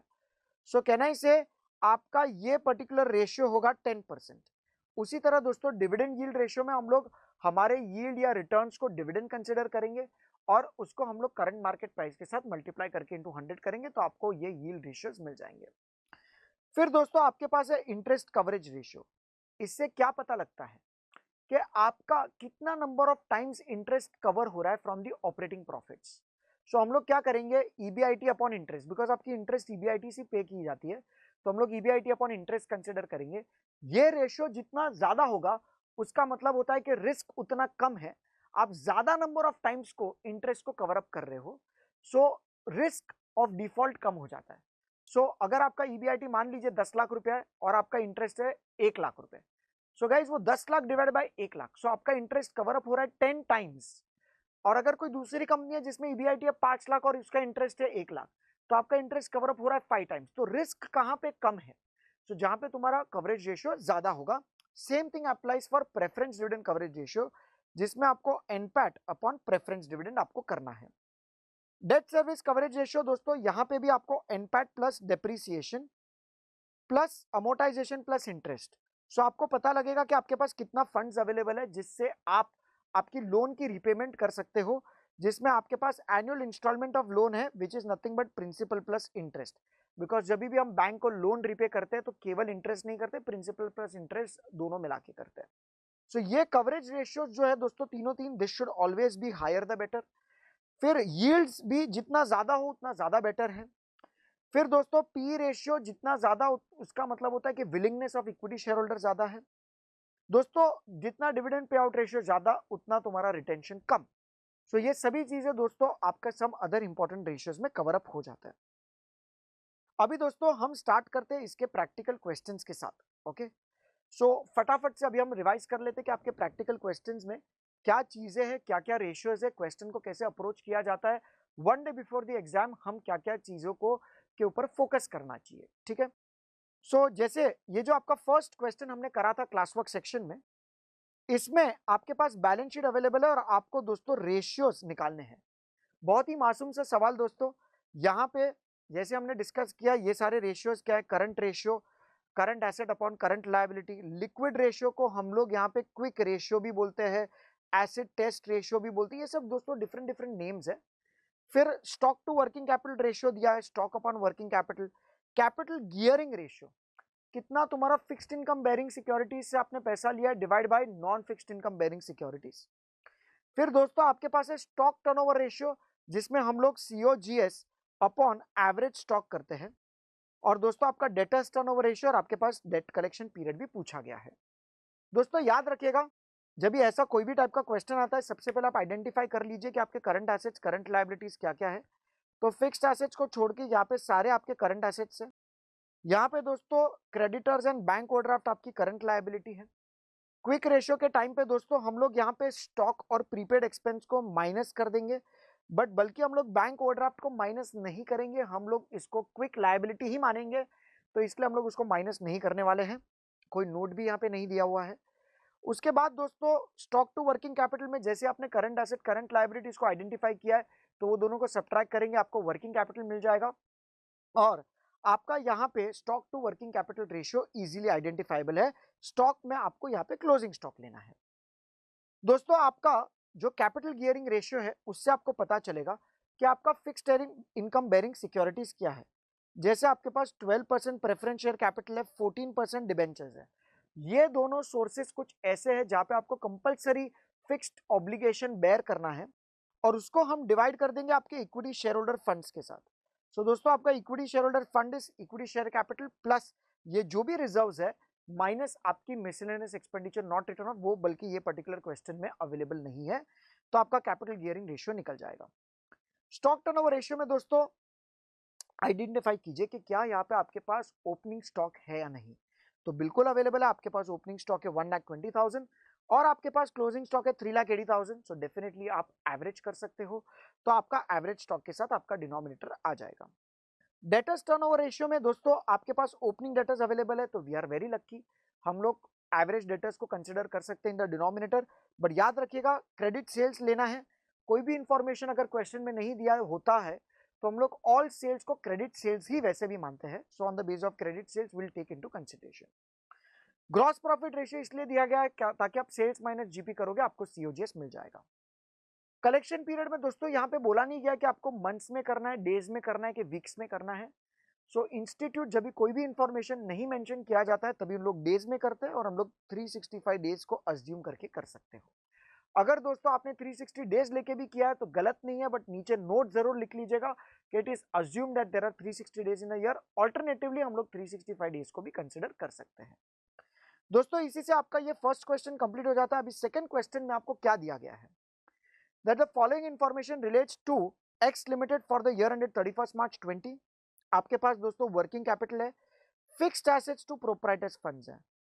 इसको याद रखिएगा दोस्तों, fixed assets to proprietors funds is 0.75:1, मतलब ₹1 का प्रोप्राइटर फंड में 75% आपका पैसा ब्लॉक हो रहा है फिक्स्ड एसेट्स में। Working capital turnover ratio 5 times और रिटर्न ऑन इक्विटी आपको 15% दे रखी है। और आपको यहाँ पे proprietors funds, fixed assets and net profit ratio देखना है। दोस्तों याद रखिएगा कि जब भी आपके पास कोई भी प्रोप्राइटरी रेशियो अवेलेबल होता है तो उसमें हम लोग fixed assets upon proprietor fund करते हैं। तो आपको पता लगता है कि ₹1 के प्रोप्राइटर फंड में 75% अगर फिक्स्ड एसेट्स में ब्लॉक्ड है तो बैलेंस 25% फिर कहां पे ब्लॉक्ड है दोस्तों, तो वो आपका ब्लॉक्ड है in the form of working capital.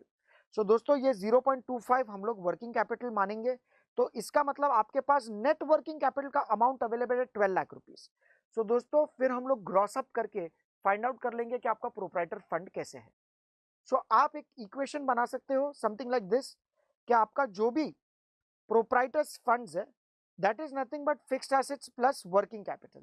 ठीक है, तो प्रोप्राइटर ने ₹1 डाला, फिक्स्ड एसेट्स में गया 0.75, सो ऑब्वियसली 25 पैसे गया आपका वर्किंग कैपिटल में, और आपके पास वर्किंग कैपिटल का अमाउंट अवेलेबल है 12 लाख रुपए। सो आपका प्रोप्राइटर्स फंड्स कितना होगा, तो आप क्रॉस मल्टीप्लाई करोगे तो आपको प्रोप्राइटर फंड मिल जाएगा और बैलेंसिंग पार्ट आपका फिक्स्ड एसेट्स होगा। नेट प्रॉफिट रेशियो के लिए दोस्तों हम लोग एनपैट अपॉन सेल्स इंटू 100 करेंगे, और यहाँ पे आपके पास सेल्स कहां से आएगा, वर्किंग कैपिटल है और आपके पास टर्नओवर रेशियो है। So working capital turnover ratio sales upon working capital, तो आपको सेल्स मिल जाएगा। और आपको अगर नेट प्रॉफिट रेशियो कैलकुलेट करना है तो आपको यहाँ पे नेट प्रॉफिट भी पता होना चाहिए, तो आरओई की मदद से हम लोग नेट प्रॉफिट रेशियो ढूंढ सकते हैं। आपका आरओई क्या होगा, net profit available for equity shareholders divide by equity shareholders funds into 100, और यहाँ पे कोई भी प्रेफरेंस शेयर्स नहीं है, तो आपके जो भी प्रोप्राइटर्स फंड्स है वो सारे के सारे आपके इक्विटी शेयरहोल्डर्स फंड्स है, जिसके बेसिस पे आपका नेट प्रॉफिट्स मिल जाएगा। ठीक है, सो दोस्तों इसी से आपका क्वेश्चन नंबर 2 आपका कंप्लीट हो जाता है। ये क्वेश्चन रिवाइज करने का बेसिक ऑब्जेक्टिव वही था कि आपको जब भी ऐसा कोई भी रेशियो दिया होता है तो बैलेंसिंग पार्ट आप वर्किंग कैपिटल ट्रीट करके आगे प्रोसीड कर सकते हो। और इसमें दोस्तों हम क्या अज्यूम करते हैं कि कोई भी बोरोड फंड्स नहीं है, कोई भी लॉन्ग टर्म इन्वेस्टमेंट्स वगैरह नहीं है। क्वेश्चन नंबर 3 दोस्तों, ये मैं चाहता हूं कि आप लोग 1 डे बिफोर द एग्जाम एक बार जरूर देख के जाइएगा।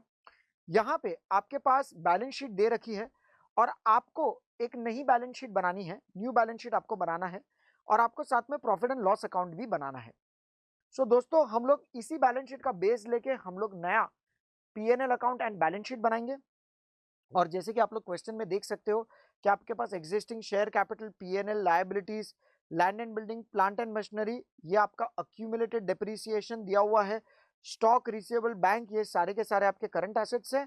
और दोस्तों यहाँ पे आपको बताया गया है दैट आपको कैपिटल स्ट्रक्चर रीऑर्गेनाइज करना है with share capital remaining the same. So दोस्तों याद रखिएगा कि अगर आपका शेयर कैपिटल सेम रहेगा, मतलब नए बैलेंस शीट में भी ये अमाउंट आपका 1 लाख का 1 लाख ही रहेगा और उसका प्रोपोर्शन 50% है। उसका मतलब दोस्तों क्या हुआ कि आपका टोटल लायबिलिटी साइड पे आपका 100% जो है that will become 2 lakh rupees. और दोस्तों जैसे आपके पास ये 2 लाख रुपीज आ गया, फिर हम लोग यहाँ पे पता लगा सकते हैं कि आपका जो 30,000 रुपीज है ये आपका अदर शेयर होल्डर्स फंड्स है, फिर आपका 20,000 रुपीज है वो आपका डिबेंचर्स है, और ये जो आपका दोस्तों 50,000 रुपीज है आएगा that will be nothing but your payables. So दोस्तों इसी प्रकार आपका 130, 150 और 2 लाख रुपीज आपका लायबिलिटी साइड हाथों हाथ कंप्लीट हो जाती है। फिर दोस्तों आपका डिबेंचर इश्यू हुआ at the beginning of the year, interest भी आपको कंसिडर करना है। Land and building remaining unchanged, ये एडजस्टमेंट में दोस्तों आप याद रखिएगा कि आपका जो टोटल फिक्स्ड एसेट्स है वो बोला गया है कि 60% of total fixed and current assets है। तो आप कुछ इस प्रकार से देख सकते हो कि आपके बैलेंस शीट में लायबिलिटी साइड पे टोटल आ रही है आपकी 2 लाख रुपए, तो आपके एसेट साइड पे भी आपका टोटल आएगा 2 लाख रुपए as per the new balance sheet, ठीक है। और दोस्तों ये जो 2 लाख रुपए आपका आएगा उसमें से आपका फिक्स्ड एसेट्स और करंट एसेट्स क्या कॉन्स्टिट्यूट करता है, तो फिक्स्ड एसेट्स आपका 60% है तो ये 1,20,000 फिक्स्ड एसेट्स हो जाएगा, 40% आपका 80,000 ये हो जाएगा। फिर दोस्तों आपका जो 1,20,000 है आप उसमें से देख सकते हो कि आपका land and building remaining unchanged है। सो आपकी लैंड एंड बिल्डिंग की फिगर जो पहले दी होगी वही कंटिन्यू रहेगी विच इज 80,000। और दोस्तों आपका जो बैलेंस है वो आपका प्लांट एंड मशीनरी होगा विच इज 40,000 नेट। ओके, सो दोस्तों इस प्रकार से आपका बाइफर्केशन कंप्लीट हो जाएगा। और आपको क्वेश्चन में फिर आगे क्या दे रखा है कि further 5,000 depreciation has been written off. So दोस्तों ये आपका पीएनएल में डेबिट हो जाएगा और साथ में ही आपका जो अक्यूमुलेटेड डेप्रिसिएशन होगा वो अभी 20,000 रुपीज हो जाएगी। और फिर आपको पता चलेगा कि there is going to be some additional purchase of fixed assets. Working capital ratio दोस्तों हम लोग current assets upon current liabilities के तौर पे ट्रीट करेंगे एज 8:5। क्विक एसेट रेशियो दोस्तों बहुत ही इजी, यहाँ पे आपको 1:1 दे रखा है और आपको यहाँ पे क्विक एसेट रेशियो की मदद से हम वैल्यू ऑफ स्टॉक को फाइंड आउट कर सकते हैं। रिसीवेबल्स जो है दोस्तों वो बोला है receivables which is nothing but 4/5 of quick asset. So जैसे आपके पास करंट एसेट्स आ गया, आपके पास स्टॉक आ गया, तो करंट एसेट में से आप स्टॉक माइनस कर दोगे तो आपके पास क्विक एसेट्स होगा। उसी क्विक एसेट्स का आपको 4/5 पार्ट आपको रिसीवेबल्स ट्रीट करना है, तो आपके पास डेटर्स आ जाएंगे based on the closing quick assets. और दोस्तों आपके पास debtors to sales reveal the credit period of 2 months. So दोस्तों ये रेशियो से फिर आपको सेल्स की अमाउंट मिल जाएगी और आपको ऐसा बताया गया there is no cash sales, तो जो भी आपका क्रेडिट सेल्स होगा वही आपका टोटल सेल्स है। तो जब भी आप ट्रेडिंग पीएनएल अकाउंट बनाओगे तो वहां पे आपका सेल्स इजीली आइडेंटिफाई हो जाएगा। फिर दोस्तों आपको रिटर्न ऑन नेटवर्थ कैलकुलेट करना है which is also known as return on equity share holders funds. और आपके पास रिटर्न ऑन नेटवर्थ के लिए अगर आपके पास equity share holders funds available है आप उसको मल्टीप्लाई करेंगे, आपके रिटर्न ऑन नेटवर्थ से आपको एनपैट मिल जाएगा। फिर दोस्तों आपके पास ग्रॉस प्रॉफिट रेशियो भी दिया गया है which is 15% of the selling price. So जब भी आपको कोई भी ऐसा पर्टिकुलर क्वेश्चन आता है कि जहां पे आपको trading PNL and balance sheet बनाना है, तो दोस्तों फर्स्ट स्टेप क्या है कि आप पहले फेस बना लीजिए कि trading PNL and balance sheet में क्या क्या आइटम्स आएंगे। आपको यहाँ पे पता है ओपनिंग स्टॉक आएगा, फिर आप परचेज कंसिडर कर सकते हो, फिर क्रेडिट साइड पे by sales, by closing stock, फिर जीपी ब्रॉट डाउन करो, फिर depreciation, interest and on the balance sheet आपके पास जो भी फेस अवेलेबल है फिक्स्ड एसेट्स आपको पता है लैंड एंड बिल्डिंग आएगा, प्लांट एंड मशीनरी, फिर आपको पता है स्टॉक, डेटर्स, कैश बैंक तो आने ही वाला है। ऑन द लायबिलिटी साइड आपने जो भी नए डिबेंचर इश्यू किए, करंट लायबिलिटीज वगैरह, तो आप पहले फेस बना लीजिए और जैसे जैसे आपको फिगर्स आ रहा है आप उस particular trading period and balance sheet में आप उसको पोस्ट कर सकते हो ताकि आपका इजीली ये फटाफट कंप्लीट सॉल्व हो सकता है, ठीक है। फिर दोस्तों हम आते हैं क्वेश्चन नंबर 4 पे। यहाँ पे दोस्तों आपको कैलकुलेट करना है आपका net profit margin, return on assets, asset turnover and return on owners equity. दोस्तों जब भी ऐसा कोई भी क्वेश्चन आपके सामने आता है तो आपका फर्स्ट स्टेप है कि आपको इनकम स्टेटमेंट बनाना होगा। सो दोस्तों आपके पास यहाँ पे टोटल एसेट्स अवेलेबल है 8 लाख रुपीज, जिसमें 50% बोरोड कैपिटल है और उसका रेट ऑफ इंटरेस्ट है 8%। सो जैसे कि आपको पता है कि 8 लाख रुपीज का आपका एसेट्स एम्प्लॉयड है, आपका उसमें से 4 लाख डेट है, तो आपका 4 लाख होगा इक्विटी। और दोस्तों जो 4 लाख आपका डेट है उसमें इंटरेस्ट कॉस्ट आपका 8% है। फिर दोस्तों आपके पास direct cost for the year is estimated to be 4,80,000 and all the other operating expenses are 80,000। So दोस्तों ये आपका इनकम स्टेटमेंट बनाने में आपको हेल्प करेगा। आपके पास यहाँ पे डेटा अवेलेबल है कि जिसमें sales is nothing but 150% of the direct cost. So आपको रिवर्स कैलकुलेशन करके पहले इनकम स्टेटमेंट बनाना है। सेल्स में से डायरेक्ट कॉस्ट माइनस करेंगे, फिर हम लोग उसमें से ऑपरेटिंग कॉस्ट को माइनस करेंगे, फिर ईबीआईटी मिलेगा, फिर इंटरेस्ट माइनस करेंगे, फिर आपका ईबीटी माइनस टैक्स आपका एनपैट आ जाएगा। दोस्तों यहाँ पे नेट प्रॉफिट मार्जिन कैलकुलेट करना है, जिसमें आप लोग एनपैट अपॉन सेल्स इंटू 100 करोगे। रिटर्न ऑन एसेट्स के लिए आप EBIT into 1 minus tax upon total assets into 100 भी कर सकते हो, एनपैट अपॉन एसेट्स इंटू 100 भी कर सकते हो। Asset turnover ratio will be sales upon total assets और return on owners equity, which is nothing but net profit जो भी इक्विटी शेयरहोल्डर्स के लिए अवेलेबल है, divide that by equity shareholders funds into 100। So आप आपके सॉल्यूशन को भी साथ में चेक करते रहिएगा, आप रिवाइज करते रहिएगा, ताकि आपके ये सारे कंसेप्ट्स इसके साथ मैच हो जाए। ठीक है, सारी ये सब चीज आपकी कंप्लीट हो जाए, आपका इनकम स्टेटमेंट भी कंप्लीट हो जाए, और उसके साथ साथ आपको अप्रोच पता चल जाए कि जब भी ऐसा कोई भी क्वेश्चन आता है तो हमें स्टार्ट कहां से करना है, तो हमें इनकम स्टेटमेंट के बेसिस पे प्रिपेयर करना है। फिर दोस्तों हम आते हैं नेक्स्ट क्वेश्चन पे, क्वेश्चन नंबर 5। ये भी दोस्तों मैं क्वेश्चन चाहता हूं कि आप 1 डे बिफोर द एग्जाम जरूर एक बार इसको देखिएगा। आपका स्टडी मॉड्यूल का भी क्वेश्चन है ये, और यहाँ पे भी आपको PNL account and balance sheet बनानी है। और दोस्तों ये क्वेश्चन की खासियत है कि केवल आपके पास एक फिक्स्ड एसेट्स का अमाउंट अवेलेबल है 26 लाख रुपए, और आपको इसके बेसिस पर पूरा trading PNL account and balance sheet आपको बनाना है। सो दोस्तों हम ऑब्वियसली वही रेशियो से स्टार्ट करेंगे कि जहां पे आपके पास फिक्स्ड एसेट्स का यूजेज हो रहा है। मेक श्योर दोस्तों कि आप एक पहले फेस बना लीजिए कि क्या क्या चीजें इस particular trading period and balance sheet में आने वाली है। और उसके बाद जैसे कि आपके पास यहाँ पे फिक्स्ड एसेट्स अवेलेबल है 26 लाख, तो आप ये रेशियो के जरिए सेल्स निकाल सकते हैं, फिर करंट एसेट्स निकल जाएगा, फिर एक बार करंट एसेट्स आ गया तो करंट लायबिलिटीज भी निकल जाएगा, लॉन्ग टर्म लोन्स निकल जाएगा अगर आपके पास करंट लायबिलिटीज है, तो एक के बाद ये रेशियो लिंक्ड है। और फिर दोस्तों आपका जो भी बैलेंस पार्ट बचेगा उसमें इक्विटी शेयरहोल्डर्स फंड्स में से कैपिटल कितना है और रिजर्व्स एंड सरप्लस कितना है, उसका भी ब्रेकअप आपको पता चल जाएगा। सो दोस्तों इसी से आपको ये बेसिकली बैलेंस शीट में क्या क्या चीजें आने वाली है वो क्लियर हो जाएगा। यहाँ पे क्वेश्चन का जो इंपॉर्टेंट पॉइंट है वो है आपका वर्क्स कॉस्ट कैलकुलेशन। सो दोस्तों वर्क्स कॉस्ट जिसको हम लोग फैक्ट्री कॉस्ट भी बोलते हैं, और यहाँ पे आपका फैक्ट्री कॉस्ट और सीओजीएस दोनों सेम है, बिकॉज कोई वर्क इन प्रोग्रेस नहीं है। दूसरा दोस्तों इस पर्टिकुलर क्वेश्चन में ओपनिंग स्टॉक और क्लोजिंग स्टॉक दोनों ही सेम है, तो हम लोग सेल्स माइनस जीपी करेंगे, आपको सीओजीएस मिलेगा, वही आपका वर्क्स कॉस्ट है। और जैसे ही दोस्तों आपके पास वर्क्स कॉस्ट आ गया, फिर हम लोग उसमें से raw material consume, direct wages का डिटर्मिनेशन कर लेंगे, और बैलेंस पार्ट आपका मैन्युफैक्चरिंग एक्सपेंसेस या फैक्ट्री ओवरहेड्स रहेगा। सो जस्ट आपके रेफरेंस के लिए आप उसको कुछ इस तरीके से भी सॉल्व कर सकते हो कि आपका raw material consume, direct wages, factory overheads, ये सबका टोटल दोस्तों हम बोलेंगे है फैक्ट्री कॉस्ट, वर्क कॉस्ट। और दोस्तों जैसे आपका opening stock of finish goods और आपकी closing stock of finish goods ये दोनों ही दोस्तों सेम है। सो ये आपका कैलकुलेशन करेंगे तो आपको मिलेगा आपका सीओजीएस। बट जैसे ही दोस्तों यहाँ पे आपका ओपनिंग क्लोजिंग सेम है, आपका सीओजीएस ही आपका वर्क कॉस्ट होगा। और रॉ मटेरियल कंज्यूम्ड का कंपोनेंट है आपका 20%, डायरेक्ट वेजेस का कंपोनेंट है आपका 10%। सो दोस्तों जो बैलेंस 70% है उसको हम फैक्ट्री ओवरहेड्स ट्रीट करके कर सकते हैं। अज्यूमिंग ये बहुत ही शॉर्ट में मैं आपको रिवाइज करा रहा हूँ, यहाँ पे कोई आपका कॉस्ट ऑफ प्रोडक्शन या आपका डब्ल्यूआईपी एक्सेट्रा का कंसेप्ट नहीं आ रहा है, मैं बेसिकली आपको बता रहा हूँ कि सेल्स माइनस जीपी करो सीओजीएस, सीओजीएस को हम कंसिडर करेंगे, उसमें से आपका raw material consume, direct wages आ जाएगा, बैलेंस पार्ट आप मैन्युफैक्चरिंग एक्सपेंसेस को ट्रीट कर सकते हो। ठीक है, और फिर दोस्तों आपका ये ट्रेडिंग अकाउंट में जो भी आइटम्स डालनी है आप उसको कंसिडर करोगे। यहाँ पे स्टॉक ऑफ रॉ मटेरियल और स्टॉक ऑफ फिनिश गुड्स भी है।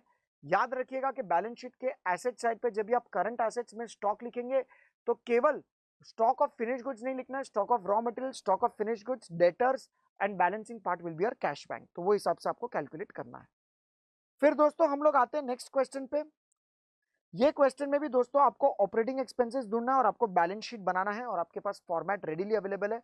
दोस्तों जैसे ही ऐसा कोई भी क्वेश्चन आता है, आपका फर्स्ट अप्रोच होता है आपको इनकम स्टेटमेंट बनाना। हम लोग सेल्स माइनस जो भी आपका ऑपरेटिंग एक्सपेंसेस होगा, सेल्स माइनस पहले सीओजीएस करेंगे, सीओजीएस के बाद आपका जीपी आएगा, फिर हम लोग ऑपरेटिंग एक्सपेंसेस को माइनस करेंगे। फिर यहाँ पे दोस्तों आपके पास यहाँ पे डेट अवेलेबल है। सो दोस्तों जैसे ही आपके पास यहाँ पे डेट अवेलेबल है, हम क्या करेंगे, हम लोग यहाँ पे ईबीआईटी में से इंटरेस्ट को माइनस करेंगे, आपको ईबीटी मिलेगा। फिर दोस्तों हम टैक्स को माइनस करेंगे, आपको एनपीएटी मिलेगा। सो दोस्तों ये फॉर्मेट आपको आपके रेशियो का बनाना है, आपको इनकम स्टेटमेंट का बनाना है, और फिर यहाँ पे आपको ऑपरेटिंग एक्सपेंस केवल बैलेंसिंग फिगर के तौर पे मिलेगा, बिकॉज बाकी सब कुछ डेटा आपके पास अवेलेबल है। आप ही सोचिए दोस्तों, जब भी आपके पास सेल्स अवेलेबल है और आपके पास नेट प्रॉफिट्स अवेलेबल है, मतलब आपके एनपैट अवेलेबल होगा, फिर हम लोग रिवर्स जाके बैलेंसिंग पार्ट को जरूर ढूंढ सकते हैं। और दोस्तों यहाँ पे आपके पास बैलेंस शीट भी आपको बनानी है। सो बैलेंस शीट बनाने के लिए आपके पास यहाँ पे share capital, reserves and surplus, 15% debentures payables, और जो जो चीजें दोस्तों आपको रेशियोज दिए गए उसकी मदद से हम लोग यहाँ पे ये फिगर्स को सब्सटीट्यूट कर देंगे। दोस्तों इसके बाद अभी हम स्टार्ट करते हैं नेक्स्ट क्वेश्चन के साथ, विच इज रिगार्डिंग, बहुत ही सिंपल सा क्वेश्चन, आपको बैलेंस शीट बनाना है और आपके पास ये सब डेटा अवेलेबल है। यहाँ पे भी दोस्तों इस पे थोड़ा ध्यान दीजिएगा, fixed assets to proprietors funds है आपके पास 0.75:1। तो यहाँ पे आपका ₹1 के प्रोप्राइटर रेशियो में 0.75 आपका फिक्स्ड एसेट्स है, तो 0.25 आपका वर्किंग कैपिटल होगा। वर्किंग कैपिटल की अमाउंट दोस्तों आपके सामने रेडीली अवेलेबल है, तो हमें क्या करना है, फिर इसके ही जरिए हमें फिक्स्ड एसेट्स प्रोप्राइटर्स फंड्स मिल जाएगा।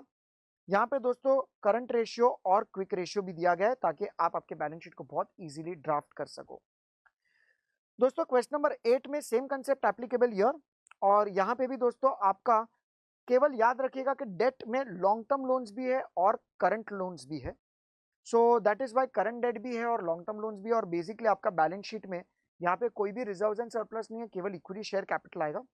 टोटल एसेट टर्नओवर रेशियो और इन्वेंट्री टर्नओवर रेशियो, इसके रिलेशनशिप के साथ आपको स्टॉक भी मिल जाएगा, और accordingly you can do the calculation. So question number 7 and 8 दोस्तों बहुत ही बेसिक क्वेश्चंस, आपको बैलेंस शीट बनानी है।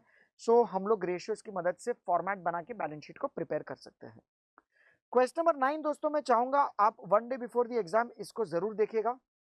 इस पर्टिकुलर क्वेश्चन में आपको इनकम स्टेटमेंट दिया हुआ है और आपके पास बैलेंस शीट भी अवेलेबल है, और आपको रेशियोज कैलकुलेट करके यहाँ पे आपको गिव रीजंस फॉर चेंज। तो दोस्तों यहाँ पे आपको analysis and interpretation of ratios भी करना है, जो मैं बोलूंगा ये टाइप 3 ऑफ द क्वेश्चन है ऑफ अकाउंटिंग रेशियोज। यहाँ पे दोस्तों आपके पास इनकम स्टेटमेंट अवेलेबल है, आपके पास बैलेंस शीट अवेलेबल है, हमें कैलकुलेशन करना है। इसमें दोस्तों दो इंपॉर्टेंट चीजें याद रखना। सबसे पहले बेसिक रेशियोज की अगर हम बात करें तो gross profit ratio, operating expense to sales ratio, figures आपके सामने रेडीली अवेलेबल है, आपको सिर्फ रेशियोज में सब्सटीट्यूट करना है। ऑपरेटिंग प्रॉफिट रेशियो में हम लोग ईबीआईटी अपॉन सेल्स इंटू 100 करके कैलकुलेट करेंगे। कैपिटल टर्नओवर रेशियो में हम लोग कैपिटल एम्प्लॉयड जो भी किया होगा उसको और सेल्स को कंपेयर करेंगे। बट दोस्तों याद रखिएगा, ये जो कैपिटल एम्प्लॉयड टर्नओवर रेशियो है, यहाँ पे जब भी आप लोग डेटर्स टर्नओवर रेशियो वगैरह फाइंड आउट करोगे और डेटर्स कलेक्शन रेशियो की मदद से आप debt collection period find out करोगे, इसमें आपके पास opening capital for the first year available नहीं है, आपके पास opening debtors for the first year available नहीं है। सो दोस्तों हम लोग अगर फर्स्ट ईयर में क्लोजिंग के फिगर्स के बेसिस पे ही हम लोग कैपिटल टर्नओवर रेशियो या डेट कलेक्शन पीरियड निकालते हैं, सो सेकेंड ईयर में अगर आपके पास ओपनिंग अवेलेबल है, बिकॉज फर्स्ट ईयर का क्लोजिंग सेकेंड ईयर का ओपनिंग हो जाएगा, सो भले आपके पास क्लोजिंग ओपनिंग अवेलेबल है, बट फिर भी हम लोग क्लोजिंग के बेसिस पे ही कैलकुलेशन करेंगे। सो दोस्तों मैं आपको क्या बताना चाहता हूं कि अगर आपके पास कोई भी 2 साल का डेटा, आपको कोई भी 2 साल के रेशियोज को कैलकुलेट करना है और जिसमें एवरेज का कंसेप्ट एप्लीकेबल है, बट दोस्तों फर्स्ट ईयर में अगर आपके पास ओपनिंग अवेलेबल नहीं है तो हम लोग क्लोजिंग के बेसिस पे ही सॉल्व करेंगे। सेकेंड ईयर में अगर आपके पास फर्स्ट ईयर का क्लोजिंग है जिसको हम लोग ओपनिंग ट्रीट कर सकते हैं, बट हम लोग उसको करेंगे नहीं, हम लोग क्लोजिंग के बेसिस पे उसको सॉल्व करेंगे, ताकि हम स्टैंडर्ड मेजर्स ऑफ कंपैरिजन कर पाए। सो आपके दो रेशियोज कोई अलग अलग तरीके से नहीं कैलकुलेट हो सकते हैं कि जिसके बेसिस पे हम फिर फाइनल इंटरप्रिटेशन दे। तो इसके लिए अगर आपके पास फर्स्ट ईयर का केवल क्लोजिंग अवेलेबल है, आपके पास अगर ओपनिंग अवेलेबल नहीं है, तो हम लोग फर्स्ट ईयर का क्लोजिंग के बेसिस पे ही हम लोग उसको सॉल्व करेंगे और सेकेंड ईयर में भी हम लोग क्लोजिंग के बेसिस पे ही सॉल्व करेंगे ताकि हम लोग स्टैंडर्ड मेजर्स पे कंपैरिजन कर पाए। ओके, सो दोस्तों स्टॉक के केस में ऐसा नहीं है बिकॉज आपके पास ओपनिंग स्टॉक दिया गया है, so that is not an issue. तो आपके पास फर्स्ट ईयर का ओपनिंग स्टॉक है तो हम लोग एवरेज का कंसेप्ट यूज कर सकते हैं। आपके पास सेकंड ईयर के लिए फर्स्ट ईयर का क्लोजिंग स्टॉक दिया है जिसको हम लोग ओपनिंग स्टॉक ट्रीट करके हम लोग कैलकुलेशंस कर पाए। फिर दोस्तों आपको stock turnover ratio, net profit to net worth, ये बेसिक रेशियोज आपको कैलकुलेट करने हैं। अभी इसमें एनालिसिस में दोस्तों केवल 2-3 चीजों का ध्यान रखना। मान लीजिए कि अगर आपके पास यहाँ पे अगर ग्रॉस प्रॉफिट रेशियो कम हो रहा है तो हम कैसे उसका रीजनिंग देंगे कि जीपी रेशियो कम होने का कारण ये हो सकता है कि कंपनी का कॉस्ट बढ़ गया हो या फिर कंपनी का सेलिंग प्राइस कम हो गया रहेगा। तो यहाँ पे दोस्तों कंपनी का सेलिंग प्राइस कम हो रहा है बिकॉज कॉस्ट उन लोग ने क्वेश्चन में बोला it's going to remain the same. फिर दोस्तों जहां पे भी रिटर्न्स कम होते हैं, रिटर्न ऑन कैपिटल एम्प्लॉयड कम होता है, तो उसके पीछे का लॉजिक क्या है कि कंपनी इनएफिशिएंसी कर रहा है तो आपके टर्नओवर्स भी आपको कम होते हुए दिखेंगे। तो वो सबका रीजनिंग आपको इस पर्टिकुलर क्वेश्चन में देना है। फिर दोस्तों लास्ट क्वेश्चन पे आ जाते हैं, आपका क्वेश्चन नंबर 10। और ये क्वेश्चन भी मैं चाहूंगा यहाँ पे सम अदर इंपॉर्टेंट रेशियोज के ऊपर ये क्वेश्चन बेस्ड है, सो एक बार इसको जरूर सॉल्व कीजिएगा। इसमें दोस्तों आपके पास इक्विटी शेयर कैपिटल है, प्रेफरेंस शेयर कैपिटल, और आपके पास दोस्तों यहाँ पे एनपैट अवेलेबल है। सो आपको एनपैट माइनस हम लोग प्रेफरेंस डिविडेंड करेंगे तो net profit for equity share holders आ जाएगा। उसमें से दोस्तों हम लोग इक्विटी डिविडेंड को माइनस करेंगे तो हमें रिटेन अर्निंग्स मिलेगा। और ये दोस्तों आपको इसीलिए करना है बिकॉज इस क्वेश्चन में आपको dividend yield on equity share find out करना है। तो हम लोग डीपीएस अपॉन एमपीएस इंटू 100 करेंगे। आपका preference dividend coverage ratio will be NPAT upon preference dividend, equity dividend coverage ratio net profit for equity shareholders divide by equity dividend. Because हम लोग कहां से उस पर्टिकुलर इक्विटी डिविडेंड को पे कर रहे हैं वो आपको चेक करना बहुत जरूरी है। अर्निंग पर शेयर के लिए दोस्तों आपका net profit for equity shareholders divide by number of equity shares करेंगे, आपको ईपीएस मिल जाएगा और आपका P ratio will be MPS upon EPS. So दोस्तों इस तरीके से आपके ये सारे ratios, some other important ratios भी कवर अप हो जाएंगे। सो दोस्तों my dear students, with this your accounting ratios के जो भी क्लास वर्क सेक्शन थे और जो भी हमारे इंपॉर्टेंट कंसेप्ट थे वो हमने प्रॉपरली यहाँ पे रिवाइज कर दिया है। प्लीज दोस्तों इसके सॉल्यूशंस को अच्छे से देख लेना। यहाँ पे आपको कौन से क्वेश्चन सॉल्व करने हैं, one day before the exam आपको क्या देखना है, हमने उसके बारे में भी थोड़ा डिस्कशन किया है। सारे रेशियोज कम से कम टाइम में मैंने ट्राई किया है मैक्सिमम कवर अप करने के लिए। So that's it from my and, wish you all the very best, thank you so much.